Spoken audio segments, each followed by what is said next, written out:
Hey everyone, I'm just finishing up some of the scoring for a new episode of Black Market Therapy that's coming out this week. It's on content warnings, and I thought it might be cool to make a little video about the scoring process and how I kind of select the music cues.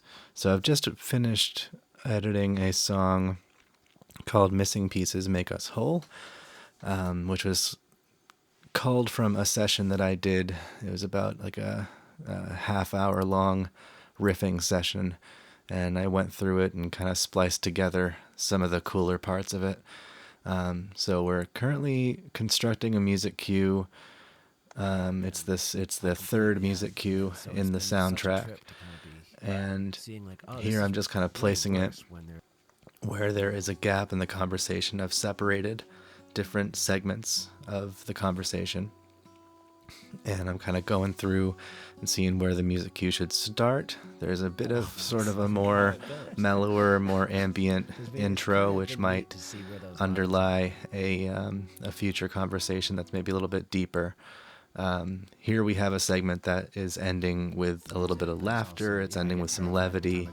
So I find it's normally I would go with maybe a jollier music cue, but since I just finished editing this one, I figured I want to try it out here, and I think it sounds pretty good.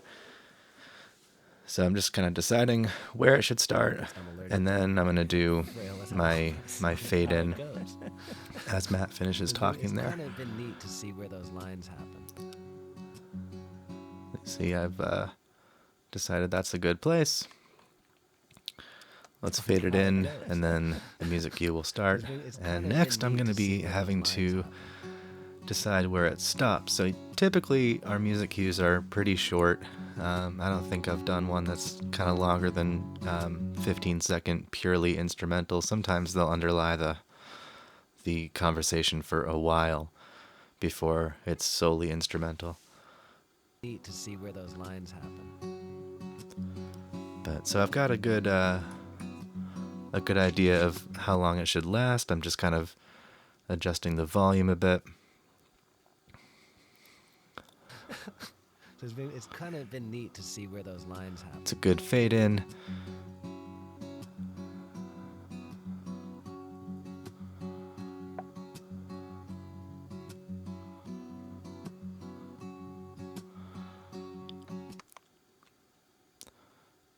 So yeah, and then I'm fading out. So we're only doing about, it looks like 7 seconds of soul instrumental stuff.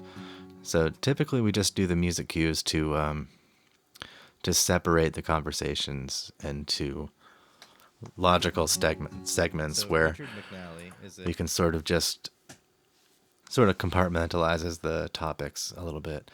And here I'm just getting a handle on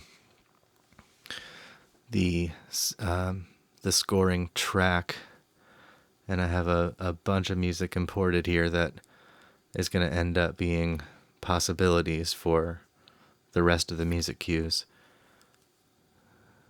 So I already have my intro and my outro, and this is the kind of convoluted process of combining them with everything when you have a bunch of scrap tracks, is that I'm going to be making duplicates of everything and then deleting their originals so that they're all down in one, in successive tracks at the bottom so that I can mix and render them.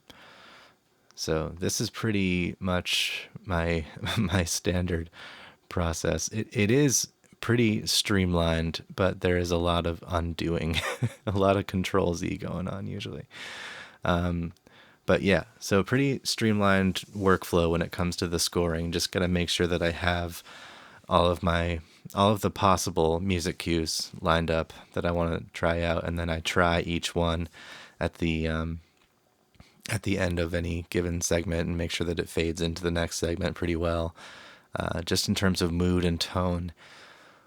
So the ultimate goal, we've been using a lot of my songs, instrumental snippets from my songs and instrumental snippets from Matt's songs, and that has done well in scoring the show so far, and that's not necessarily going to change. But as we've been recording more episodes and as our catalog kind of grows a little bit, I've been making sure that I have a lot of original pieces for music cues, because I think that defining the mood of the show with music isn't necessarily going to be possible with the music that Matt and I have recorded in our catalog so far.